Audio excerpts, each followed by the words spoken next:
টক ঝাল মিষ্টি যদি হয় নিজের গাছের আম তাহলে কেমন হবে আপনারা বলেন তো। হ্যালো, আসসালামু আলাইকুম বন্ধুরা, সবাই কেমন আছেন?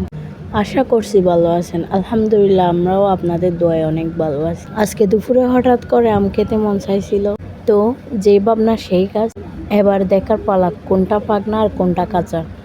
দেখি, প্রথমে এটা কেটে দেখি কেমন হয়। ওমা, এটা তো মনে হচ্ছে পাক নাই। এটা পাক নাই। আসলে আমের রংটা এতই সুন্দর দেখা যাচ্ছে, কি আর বলবো, লোভ রাখতে পারি নাই, তাই খাই ফেলছি আমি আর আমার মেয়ে। দেখি এবার কাঁচাটা কি করা যায়। ওমা, এটা তো দেখি অনেক টক। এটা তো এমনি এমনি খাওয়া যাবে না, নষ্টও করা যাবে না। রংটা তো দেখতে অনেক সুন্দর লাগতেছে। তো চলেন আবার কাঁচা আমটাকে কি করা যায় দেখি। দেখি কাঁচা কাঁচা আমটাকে কিভাবে খাওয়া যায়, কুচি কুচি করে সুন্দরভাবে লবণ মরিচ মাখি খাওয়া যায় কিনা। তো যে কথা সেই কাজ, কুচি কুচি করেই ফেলছি অলরেডি। এখন হচ্ছে লবণ মরিচ দিয়ে সুন্দর করে মিক্স করার পালা। দেখছেন আমি কিভাবে কুচি কুচি করতেছি।